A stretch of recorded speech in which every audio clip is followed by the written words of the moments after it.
గజం భూమి కేవలం 5,500 రూపాయలతో 135 గజాల భూమి కేవలం 7 లక్షలు మాత్రమే. సాచి సంచలితలోచనోత్పలం సామికుట్మలిత కోమలాధరం వేగవల్గిత కరాంగుళీముఖం వేణునాదరసికం భజామహే.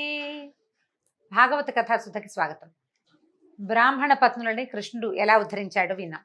అయితే తర్వాత గోవర్ధనోద్ధరణ కథను విన్నాం. బృందావనంలో ఒక గొప్ప యజ్ఞానికి ఏర్పాట్లు జరుగుతున్నాయట. యజ్ఞ సంభారాలు చాలా సమకూర్చుకున్నారు. సమర్థులైన బోళ్ళంత మంది, ఎంతమందినో ఋత్విక్కుల్ని రప్పించారు. పందిళ్ళు, పాకలు బోళ్ళని వేశారు. ప్రజలంతా రకరకాల సంభారాలు సిద్ధం చేశారు. కృష్ణుడు తండ్రిని, ఆ ఊళ్ళో ఉన్న తాతలు పెద్దవాళ్ళు ఉన్నారుగా, వాళ్ళందరినీ అడిగాడు. తండ్రి, ఏదో యజ్ఞానికి ఏర్పాటు చేస్తున్నారు, ఈ యజ్ఞం ఏమిటి? ఏ ఫలితం కోరి ఈ యజ్ఞాన్ని చేస్తున్నారు? ఈ యజ్ఞం చేసే విధానం ఏమిటి? కోరిన ఫలితం పొందటానికి ఏ సంభారాలు కావాలి? ఏ ఏ మంత్రాలతో యజ్ఞం చేయాలి? అవన్నీ బాగా తెలుసా? మనకి తెలుసుకున్నారా? ఈ యజ్ఞం ఏమిటి? మనం ఎప్పుడు చేయలేదు కదా, ఇప్పుడు ఎందుకు చేస్తున్నావు అన్నారు. పైగా ఏ దేవతను ఉద్దేశించి యజ్ఞం చేస్తున్నాము? ఏదైనా యజ్ఞం చేస్తే ఓ చెండనో, విష్ణువనో, నరసింహుడనో ఏదో ఉండాలి కదా. అడిగాడు. మనం పూజించే దేవతకి, అంటే మనం ఏ దేవతనైతే ఈ యజ్ఞంలో పూజిస్తున్నామో ఆ దేవతకి మనం కోరిన ఫలితాన్ని ఇచ్చే శక్తి ఉందా? ఇవన్నీ తెలుసుకుని చేస్తేనే కర్మలు ఫలితం కరెక్ట్గా దొరుకుతుంది. ఆశించిన ఫలితం పొందుతాం. కొందరు ఏమీ తెలుసుకోకుండా ఎవరో చేశారని తాము కూడా సిద్ధమయ్యి, ఎవరో చెప్పారు ఎందుకైనా మంచిది వాళ్ళంతా చేస్తున్నారు మనం కూడా చేద్దామని చేస్తారు. అలా అప్పుడు ఆశించిన ఫలితం పొందరు.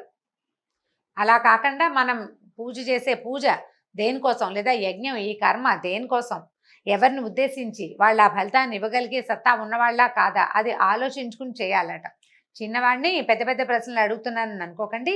మీ వంటి పెద్దవాళ్ళు మాలాంటి చిన్నపిల్లలకి ఇలాంటి ఆలోచనలు ప్రశ్నలు వచ్చినప్పుడు తీర్చాలి కదా అని అడిగేసరికల్లా అప్పుడు నందుడు ఏం చెప్పాడంటే, భూమి మీద ఉన్న లక్షలాది జీవరాశుల మనుగడకి ఆధారం వర్షం.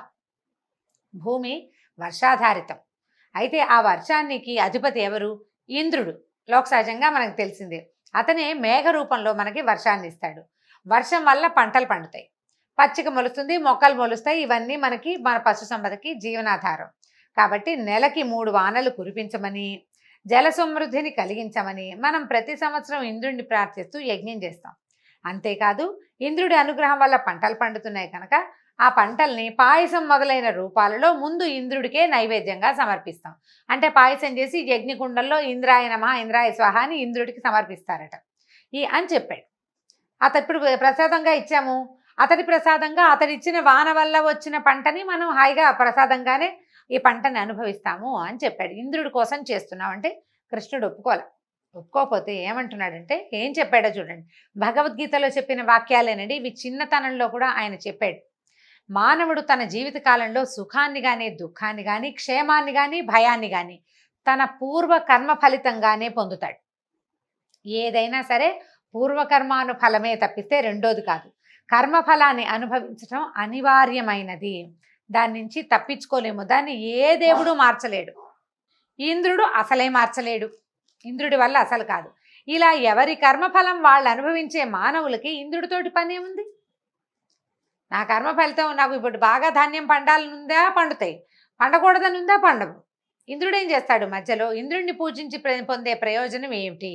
మానవుడికి ఫలసిద్ధి కలిగించేది కర్మ ఒక్కటే. కర్మలు మాత్రమే ఫలసిద్ధిని కలిగిస్తాయి. మానవుడు తన జీవిక కోసం చేసే కర్మని వృత్తి అంటాం, అంతే. అయితే గోపాలతనం మన వృత్తి. ఇప్పుడు గోవులని పాలించుకోవటం మన వృత్తి. మనకి జీవనాధారమైన వృత్తి అన్నిటికంటే గొప్పది.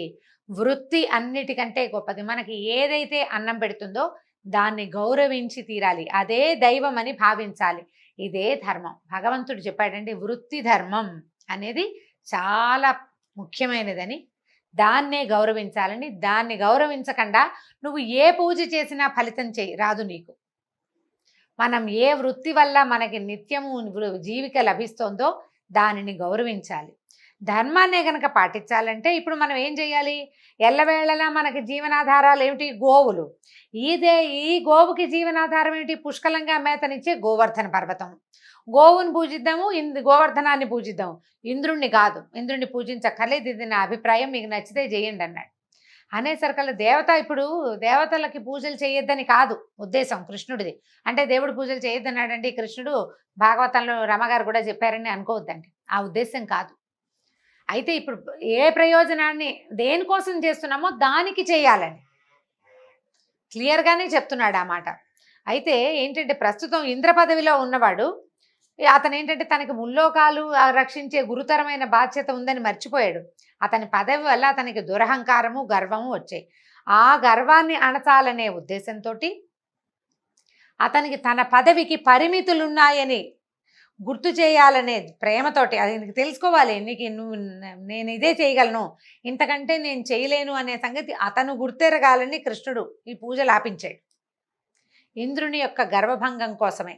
నందాదులు ఏం చేశారు, ఈ నందుడు, ఉపనందుడు పెద్దవాళ్ళు ఉన్నారు చాలామంది. అన్ని చోట్ల పెద్ద తలకాయలు ఉంటాయి కదండి. ఈ పిల్లలు ఏదో మాట్లాడతారు, పెద్దవాళ్ళు అందులో నుంచి ఓ సారాంశం తీసుకుని బాలాదపి సుభాషితం, చిన్నపిల్లాడు చెప్పిన మంచి మాట వినాలనుకుని వీళ్ళంతా కూర్చుని ఏదో చర్చించుకున్నారు. చర్చించాక ఏమనుకున్నారు, కృష్ణుడు చెప్పినట్టు చేద్దామనుకున్నారు. బోల్డని పిండి వంటలు చేశారు ఎన్నో. అక్కడి నుంచి మంత్రవేత్తలైన విప్రుల ఆధ్వర్యంలో గోవులని, గోపర్వతాన్ని సాంగంగా చక్కగా పూజించారు. సాక్షాత్తు గోపూజ చేశారు, సాక్షాత్తు గోవర్ధన పూజ. తాము వండిన పిండి వంటలు గోవులకి తినిపించారు నైవేద్యంగా. గోవర్ధన పర్వతానికి కూడా నైవేద్యంగా సమర్పించారు. అయితే ఈ కృష్ణుడు ఏమనుకున్నాడంటే గోవర్ధనానికి పూజించమన్నాడు. తాను చెప్పిన మాటల మీద గోపాలుడికి విశ్వాసం కలిగించాలనుకుని తాను ఈ గోపాలుల మధ్యలోనే బాలుడుగానే ఉంటూ ఒక పెద్ద శరీరాన్ని దాల్చి గోవర్ధన పర్వతం మీద కూర్చున్నాడట. కృష్ణుడు అనుకోలే వాళ్ళు, గోవర్ధన పర్వతమే శరీరాకృతి దాల్చిందనుకున్నారు. అట్లా నేనే గోవర్ధన పర్వతాన్ని అని చెప్పాడు అని ఘోషణ చేశాడు. వాళ్ళు పెట్టిన నైవేద్యాలన్నీ చక్కగా ఆరగించాడు.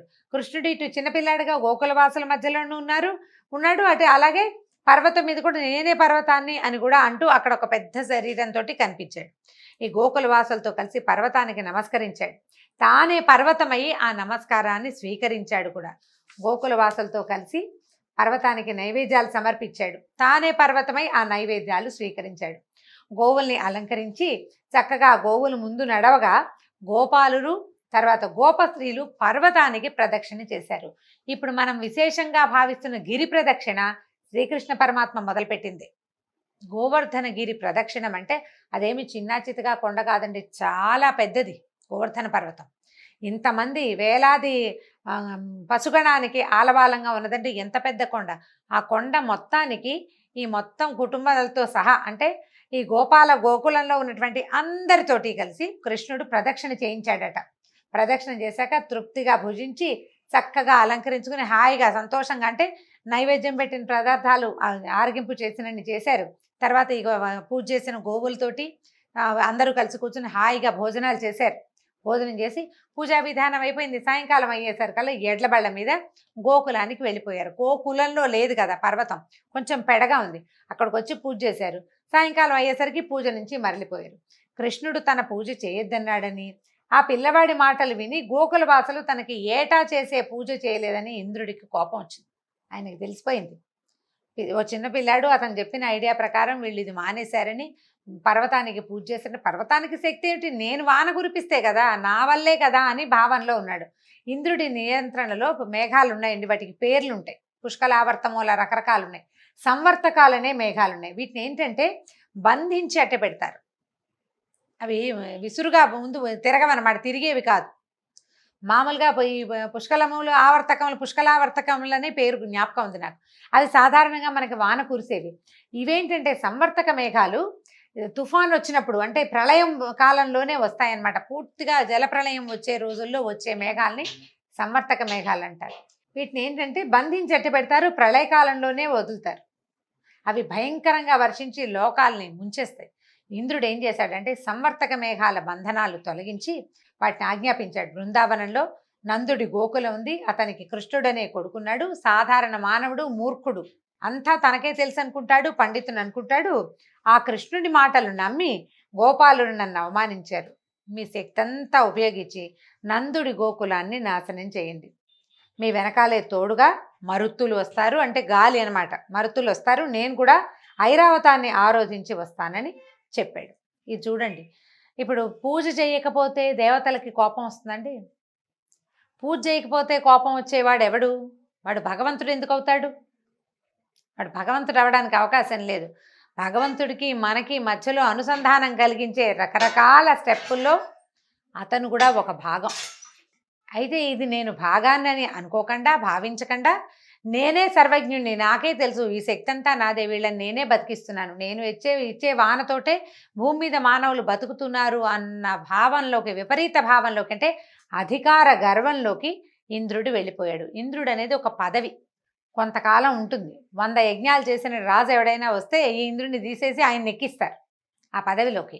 100 యజ్ఞాలు చేసిన వాడు ఇంద్రుడు అయిపోతాడు. అయితే అందుకని ఈ ప్రత్యక్షంగా ఇప్పుడు ఉండే ఇంద్రుడు ఏం చేస్తాడంటే, ఎవరైనా 99 యాగాలు చేయగానే 100వ యాగం చెడగొట్టడానికి చూస్తుంటాడు.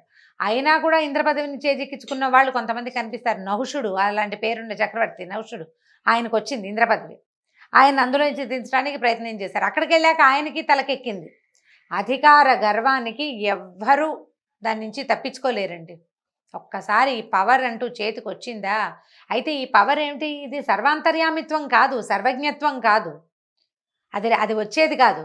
వీళ్ళకి వచ్చింది ఏమిటి? సర్వాంతర్యామికిను అసలు ఏమీ తెలియని సాధారణ జీవికి మధ్యలో ఉన్నవాడు. అంటే మనకంటే కొంచెం పైన, భగవంతుడి కంటే చాలా కింద ఉన్నట్టు. ఇతను అది భావించకుండా నా వల్లే గోకులంలో జనం బతుకుతున్నారన్న నమ్మకంతో ఈ ఇంద్రుడు ఏం చేశాడు? సంవర్తకాలనే మేఘాలని ఈ పంపకం చేశాడు నందగోకులం మీద. పైగా ఇంద్రుడి ఆజ్ఞ వల్ల మధురా నగరంలో కురవలేదు వానంతా గోకులంలోనే కురిసింది. ఏదో మెషిన్ ఇచ్చి పెట్టి ప్రయోగం చేసినట్టు. మనకు వాన వచ్చే ప్రయోగాలు చేస్తారు చూడండి, ఒకటే మబ్బుతునక ఒక చోటే ఉండి అక్కడే కురుస్తుంటుంది. అట్లా ఈ సంవర్తక మేఘాల్ని ఆ ప్రాంతంలోకి పంపించాడు. అక్కడే విపరీతమైన వాన పడింది. అయితే తను చెప్పిన దానికి ఒప్పుకుని పిల్లవాడు ఇతని మాట వినటం ఏమిటని అనుకోకుండా నందాదులు ఇంద్రుడి తాలూకు యజ్ఞం మానేసి గోవర్ధన పూజ, గోపూజ జరిపారు. వాళ్ళని ఈ ఇంద్రుని యొక్క సంవర్తక మేఘాల నుంచి, ఇంద్రుని ఆగ్రహం నుంచి భగవంతుడైన శ్రీకృష్ణుడు ఎట్లా రక్షించాడో వచ్చే భాగంలో విందాం. నమస్కారం.